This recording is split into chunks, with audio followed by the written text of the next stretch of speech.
Hey everybody, welcome to another episode of Plant Life 850. I'm Raina, and today we're going to do a general tour of what I've got growing on, show you what the garden looks like as right now, and give you a little peek at the greenhouse too. Alright, well let's just get into it. Alright, we'll start coming out the back door into the backyard. We are currently facing east. There's south. There's north. But we're going to start heading towards the south side of the yard. Here we have a Thai mulberry. I believe it's a Thai mulberry. Or it's a white one. I don't really know.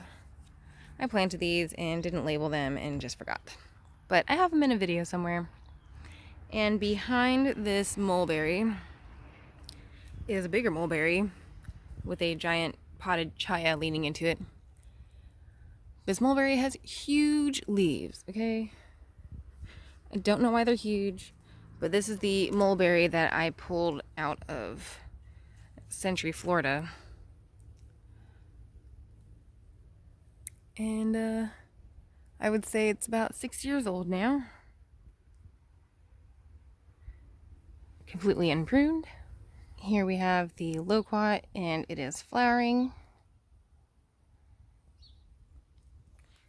I did put I put like 6 grafts on here. And I did a terrible job. I mean, this one might stick, but I realize I'm not as good at grafting as I thought I was, but I did 20 grafts that day on different plants, so here's a better angle of the loquat.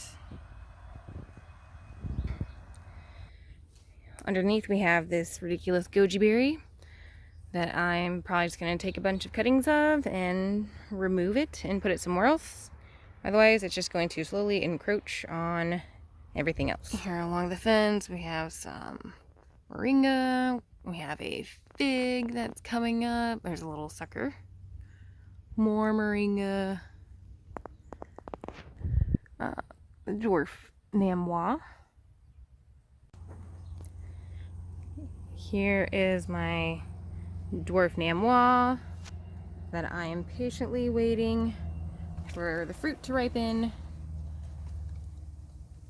But so far, the plants are doing great. Everything's getting watered. There's hope.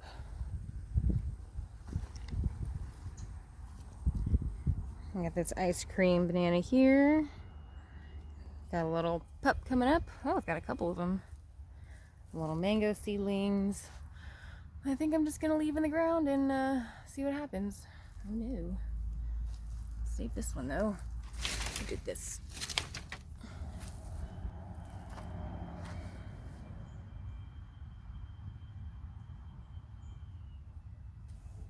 Little lazy gardener composter. Just take some wire fence and make a circle and zip tie it together. Here is my wildlife habitat area.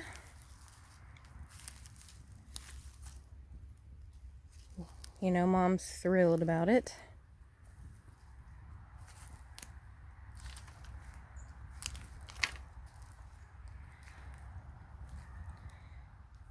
The remains of my sweet potato.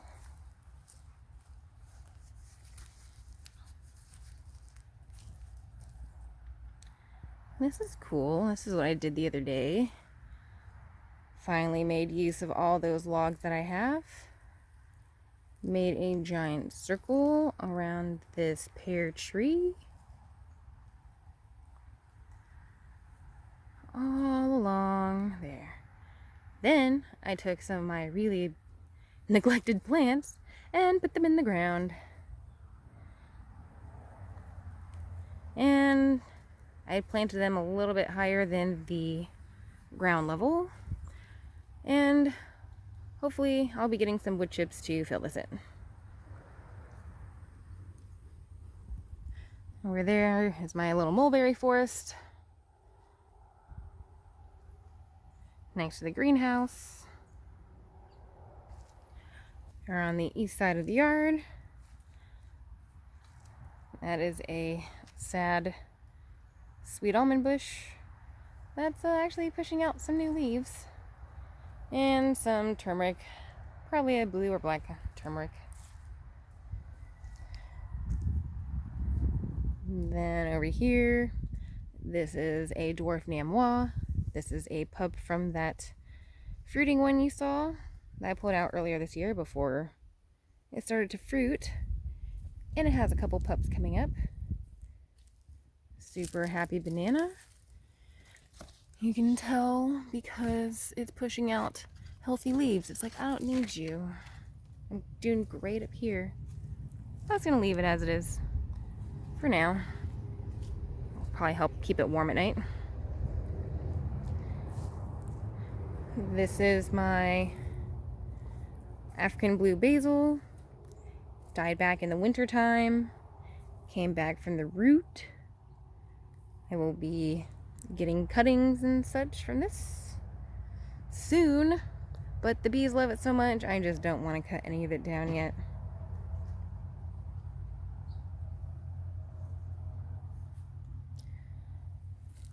Here we have an ice cream banana pup that I pulled from the other one you saw. It is not liking this cold very much, but it's hanging in there.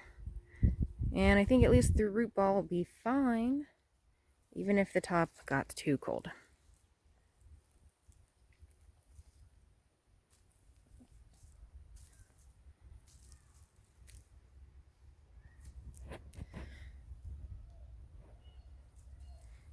You can see the loofah there.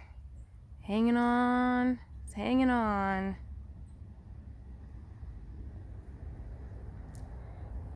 Here we have my little hibiscus forest, or my little tea garden. We'll just call it a tea garden.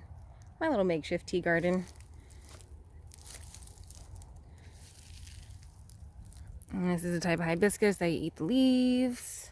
People confuse it with canaf, but it's the other one, which I can't think of what it is right now. It's like hibiscus radiatus or something.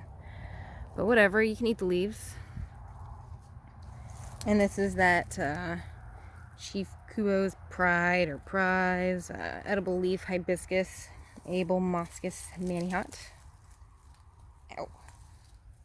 Getting stabbed by sticks down here. You can see the pretty flowers.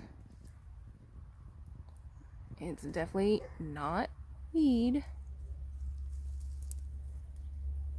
Next to this Jamaican sorrel, I have a Thai roselle and another roselle here. I need to make sure I harvest these quickly.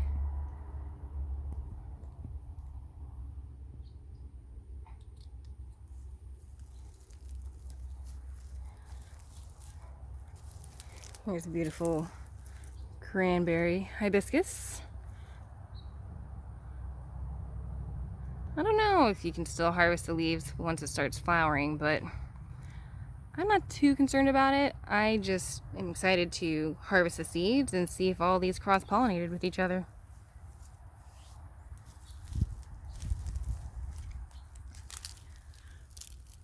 There's more roselle on the other one.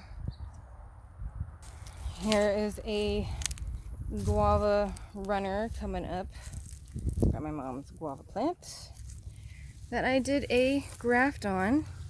This is one of my later grafts. I still seem to have butchered this terribly. See, look, you can see how terrible I did that. Okay? But either the scion is just super hydrated or it's actually working. There's where the sucker is coming from. Panning over to the right, there's more suckers that I also did grafts on. And the original plant is right here. You see, this is the old one. Just keeps coming up. dies back, comes up, no fruit, whatever. All right, here we have my Mexican sunflower forest. I've been getting a lot of head turners for these because all summer long they were just tall and green, probably looked like a weed. And then once it started popping all these flowers, everyone's asking, what's that? What's that? I should just give everybody one next year. Plant one in the front. Oh, that'd be cool. Give that out for Halloween trick-or-treats. Under here I have a couple of things. Like, got this moringa.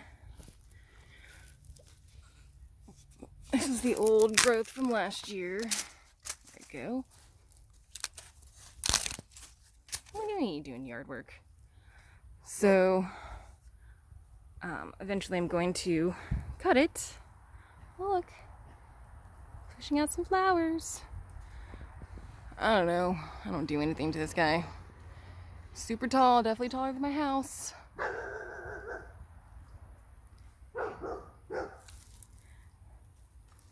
These are more mulberries. These are actually the mother of that 6-year-old cutting I have over there. 6-year-old seedling I have over there.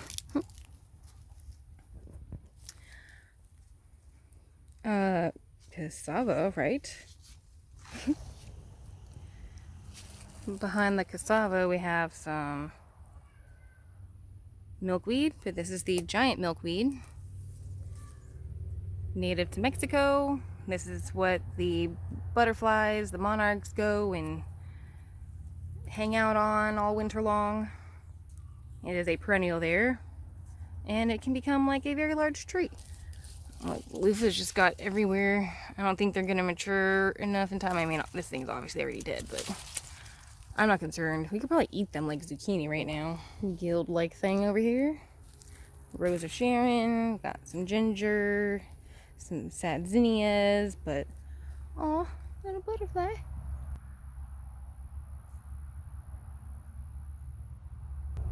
But I'm probably gonna have a bunch of zinnias popping up next year. Should be fine.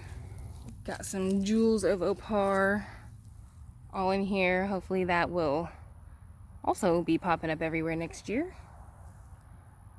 Got plenty of birds. Hopefully the birds are eating these, taking them away, planting them everywhere. I didn't know what Lagos spinach was when I bought it. And I didn't realize it had these really awesome, let me get it better. I didn't realize it had these awesome flowers. And there's just tons of seeds all in each one of these. There's probably like thousands, millions of seeds right here. Definitely thousands, if not millions. Oh, they just get super long. I haven't done anything to this plant. I just left it as is. And I think that's how it disperses the seeds. It turns upside down and the seeds fall out. Sugarcane's living it up. It gets watered daily by a sprinkler that doesn't move. So pretty much only the sugarcane gets watered. Oh. Well, I guess all the way over here. I don't know if you'll be able to see the wet versus dry wood chips. But here's my lovely wood chips. Spent a good 5 hours laying all this down right here. Just this section. And I guess technically over there too.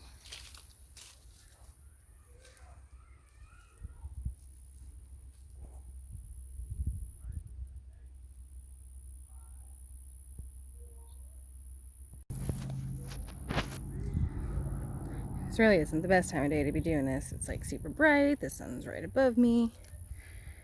But let me see here. Let's go underneath this banana tree. Oh, give me shade. All right.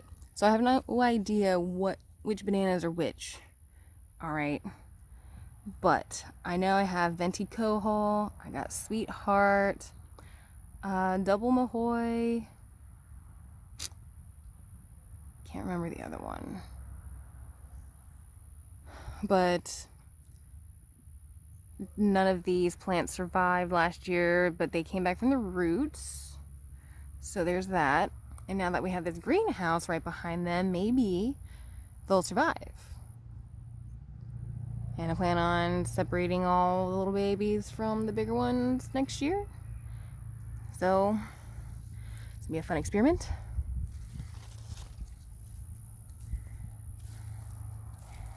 These collard greens are they just won't stop. There's two separate plants right here. One just got so heavy, he tilted over, whatever.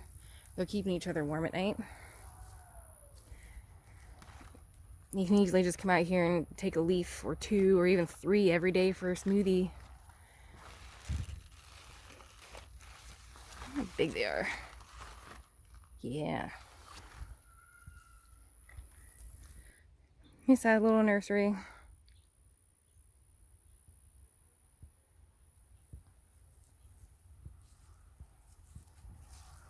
But hey, the pineapples seem to love it.